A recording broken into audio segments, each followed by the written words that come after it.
அருட்பெருஞ்சோதி அருட்பெருஞ்சோதி தனிப்பெருங்கருணை அருட்பெருஞ்சோதி எல்லாம் செயல்கூடும் எண்ணானை அம்பலத்தே எல்லாம் வல்லாந்தனையை ஏற்று. என் இனிய தமிழ் மக்களே, வடலூர் வள்ளல் பெருமான், அதாவது முதல்ல ஒன்று நம்ம தெரிஞ்சுக்கணும். சிதம்பரம் நடராஜர் கோயிலில் நடராஜருக்கு அர்ச்சனை பண்ணுவாங்க. அர்ச்சனை பண்ணி முடிச்சுட்டு சிதம்பரம் ரகசியம் பாருங்கன்னு சொல்லி ஒரு இருட்டான ரூமுக்குள்ளே இந்த ஜோதியை காமிப்பாங்க. அதாவது இந்த நடராஜருக்கு பூஜை பண்ணி பூஜை பண்ணி கற்பூர தீபாராதனை காட்டினதுக்கப்புறம் அதை அந்த தீபாராதனையை அந்த இருட்டான அறைக்குள்ளே கொண்டு போய் அந்த பக்கத்துலேயே இருக்கும் அந்த அறைக்குள்ள அதாவது வெள்ளி இலை மாதிரி தொங்க விட்ருப்பாங்க. அந்த இருட்டான அறைக்குள்ளே அந்த ஜோதியை காமிப்பாங்க. இதனுடைய தத்துவம் என்னன்னாக்கா, சிதம்பரம் என்பது ஆகாயஸ்தலம். 5 பஞ்சபூதங்களில் ஆகாயஸ்தலம் சிதம்பரம் நடராஜர். அப்படி இதை வள்ளலார் குழந்தையாக சிரித்து அவர் இது பண்ணிவிட்டு கடைசியில் பெரியவராக ஆனதுக்கப்புறம் சென்னையில் பல காலம் இருந்து அதுக்கப்புறம் நடராஜர் தரிசனம் பண்ணணுன்னு சிதம்பரத்துக்கு வந்தபோது அவர் சித்துக்கெல்லாம் பயிற்சி பண்ணிட்டார். ஏற்கனவே அருள்நிலை தான் ஓரளவு இருந்தார், பாடல்கள்லாம் பாடி.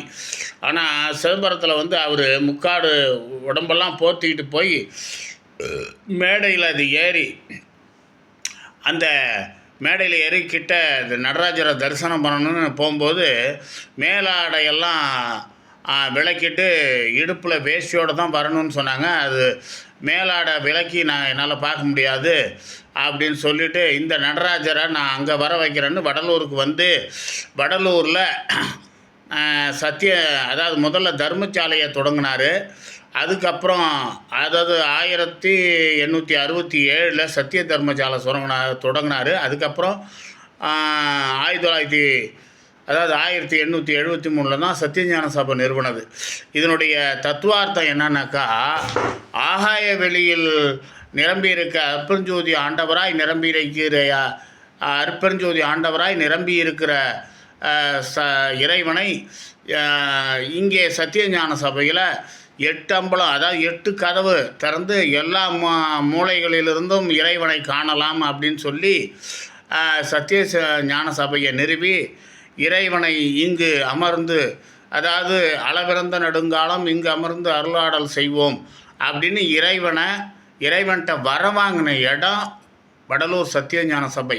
வள்ளலார், திருவருட்பிரகாச வள்ளலார், சிதம்பரம் ராமலிங்கம் என்னும் வள்ளலார் வடலூர் சத்தியஞான சபையில் அளவிறந்த நெடுங்காலம் இங்கு அமர்ந்து அருளாடல் செய்வோம் அப்படின்னு வரவாங்கின இடம் வடலூர் சத்தியஞான சபை.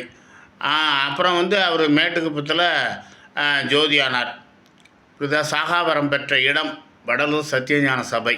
அதனால் இங்கே இறைவன் ஜோதி வடிவமாக இங்கே காட்சி அருள்கிறார். அதனால் அந்த 80 காணி நிலத்தை 106 ஏக்கர் இடத்தை மக்கள் அவர்களுக்கு வள்ளலாருக்கு அளித்தார்கள். அந்த இடங்களில் தில்லுமுள்ளு எல்லாம் செய்து இப்பொழுது நிறைய ஆக்கிரமித்து இருக்கிறார்கள். அதோடு திமுக அரசாங்கமும் அதிலே சர்வதேச மையம் கட்டுகிறேன் என்று அங்கே ஆக்கிரமிப்பு செய்திருக்கிறார்கள். அது மட்டுமல்ல, எவ்வளவோ இடங்களை தனியார் வள்ளலார் இடங்களை ஆக்கிரமித்து விற்றுவிட்டார்கள். இப்படி இருக்க இந்த இடங்களை மீட்டெடுக்க வேண்டும் என்று வடலூர் பார்வதி முக்கபுரம் மக்கள் சன்மார்க்க சங்கத்தினர் எல்லாம் சேர்ந்து போராடும்போது அவர்கள் மீது வழக்கு போட்டிருக்கிறார்கள். என்ன இதை கோர்ட்டு தடை இருக்குது. இதெல்லாம் மீறி இந்த உலகமகா பேச்சாளர் இந்த சுகி சிவம்ன்ற திமுக கைகூலி, அவர் ஒரு திமுகவில் கலைஞருடைய சீடர். அவர் என்ன பண்ணிட்டார், திமுக கைகூலி. அவர் என்ன பண்ணிட்டார், அவர் வள்ளலார் சாகாவரத்தை பற்றிலாம் பேசியிருக்காரு. ஓஹோ, இவர் நல்ல மனுஷன் ஆட்டிருக்கு நம்ம நினச்சோம். கடைசியில் பார்த்தா அவர் அங்கே என்ன அவ்வளோ இடம் இருக்குது, அதெல்லாம் ஒன்றும் சர்வதேச மையம் கட்டலாம், எவ்வளோ சீர்திருத்தம் வருது அதை செஞ்சான்னு. எங்கேயாவது முட்டாள்தனமாக ஏதாவது உளறிட்டு போகிறாங்க. அதாவது வள்ளலார் வந்து அங்கே அந்த இடத்துல சத்தியஞான சபையை சுற்றி இருக்கிற பெருவெளியில் ஒரு குளம் கூட வெட்டக்கூடாதுன்னு சொன்னார். இவங்க குளம் வெட்டி வச்சுருக்காங்களே ஒழிய குளமே வெட்டக்கூடாதுன்னு சொன்னார். எல்லா திசைகளிலிருந்தும் மக்கள் வந்து எந்த ஒரு தடையும் இல்லாமல் இறைவனை ஜோதி வடிவாய் காண வேண்டும் என்று தான் 8 கதவு வைத்திருக்கிறார். ஆனால் இதை அதாவது இந்த சன்மார்க்க சங்கத்திலேயே இந்த திமுகவுக்கு விலை போன இந்த வீணா போன சன்மார்க்கெலாம் இருக்காங்க. அந்த மாதிரி ஆளுங்கள்லாம் அவங்களுக்கு சப்போர்ட் பண்ணி ஒன்றுமே தெரியாத முட்டாள்கள் எல்லாம், அந்த மாதிரி முட்டாள்கள்லாம் அவங்கள ஆதரிக்கிறாங்க. அதனால் வள்ளலாருடைய தத்துவப்படி அங்கே சத்தியஞான சபை சுற்றியுள்ள இடங்கள் வெட்ட வெளியாய் பெருவெளியாகத்தான் இருக்க வேண்டுமே தவிர திருவிழா காலங்களில் தற்காலிக கடை போடுவது தவறல்ல. மக்கள் பார்த்து ஜோதி தரிசனம் பெற வேண்டும் என்பது தான் மிக முக்கியம். அதை விடுத்து சாகாவரம் பெற வேண்டும், மக்கள் எல்லாம் சன்மார்க்க சங்கத்தில் சேர வேண்டும் என்பதுதான் வள்ளலார் வரலாறு. அதை விடுத்து இதையெல்லாம் செய்து வள்ளலார் இடத்தை ஆக்கிரமித்து அதில் சம்பாதிக்கலாம், சுருட்டலாம் என்று தான் இப்படியெல்லாம் ஆக்கிரமித்திருக்கிறார்கள். இப்போ தற்போதைய